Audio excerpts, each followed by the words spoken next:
Hi, welcome to another edition of the Alan Rosenberg Show. I just heard that legendary producer Jack Douglas passed away, and I thought that would be a good reason for me to do a quick video, a memorial to a legendary producer who I certainly enjoyed his work. Quick update, it's 2 weeks that I had my surgery. I have literally been in bed for 2 weeks. I am still highly medicated, as you could probably tell, and still in a lot of pain, and I can't sit. That's the weird part. So I squatted last video. I'm sitting on a whole bunch of pillows right now, so I'm going to make this relatively quick. But Jack Douglas passed away at the age of 80. Apparently, he died of lymphoma. I'm in New York, and Jack Douglas was a Bronx guy from the city. And the story, my understanding, he worked at the record plant, of course, legendary New York City studio. Started at the bottom, sweeping floors, a go-to kind of a person. Started working his way up to doing some engineering work. And then met the legendary Uber producer, Bob Ezrin, who said, hey, noticed band Aerosmith, and got them to work with Jack Douglas. And his first production job was Aerosmith's second album, Get Your Wings. Pretty good start, right?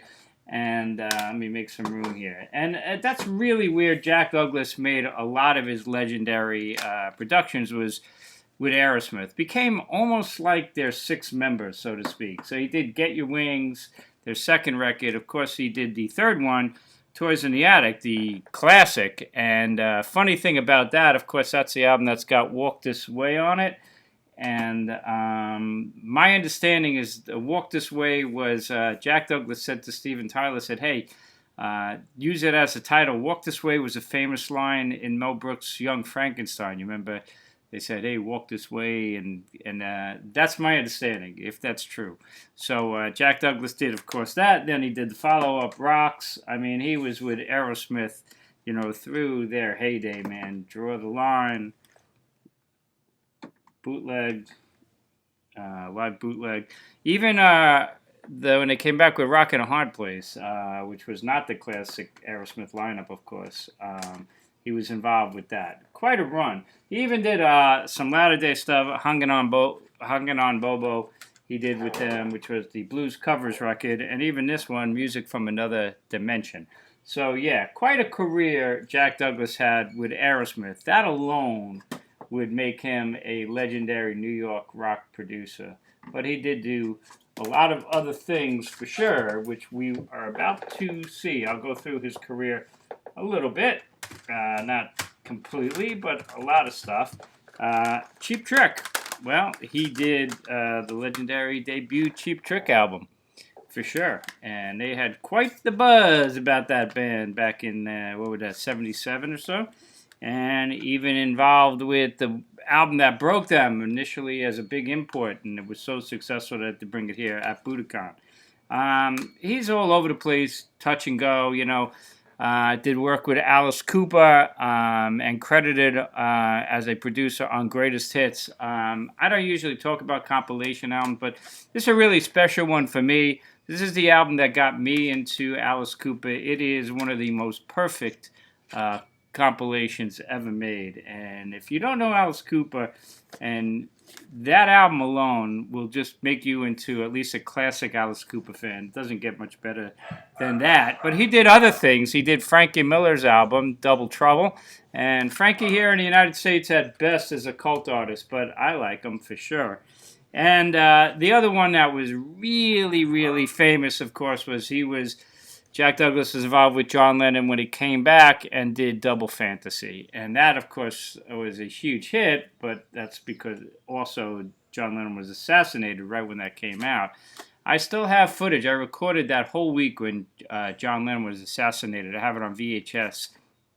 And there was a lot of interviews with Jack Douglas, how you feeling? And he was so devastated. It was such an exciting time that John Lennon was coming back, and Jack Douglas instrumental in, coming back with Double Fantasy. But Jack Douglas had his hand in a lot of compilations of John Lennon compilation albums as well.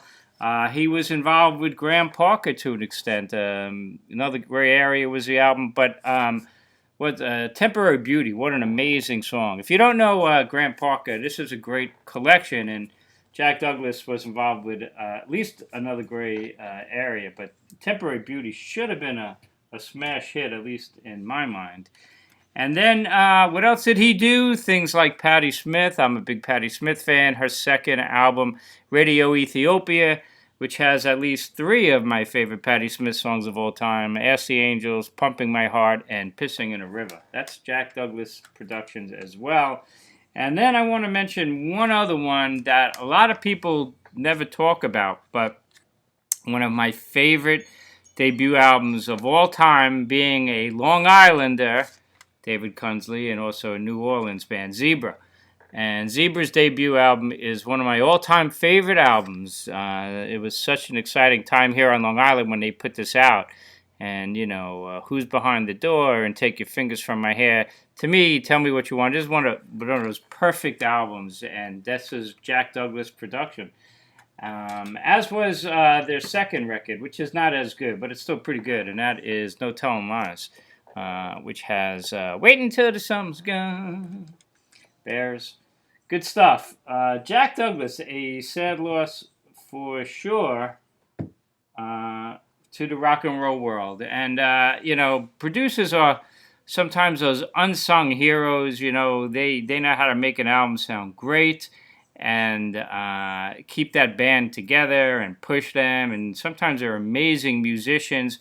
Couple of other ones that I'm going to mention here on vinyl that are kind of forgotten but are also pretty great.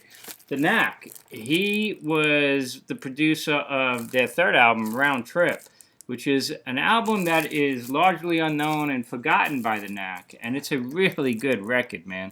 And as I say, there's a song on here called Africa. If you just think the Knack suck or you think they're a joke because of My Sharona, man, they're amazing musicians, and there's great stuff. And there's great stuff on this album, Round Trip. Should have been a hit in a perfect world. But Africa is unlike other Knack tracks, and it is definitely worth checking out. It's a really good record. That's a Jack Douglas production. And do you remember Starz? This is the debut album from Starz, another killer album from the 70s. This is loaded with great tracks, and they also... Detroit Girls, really good record. She's Just a Fallen Angel. Those are like lost classics.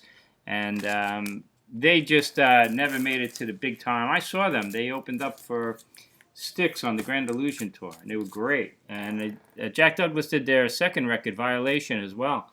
Another fine record, Cherry Baby. These are great tracks. And they were a really good live band.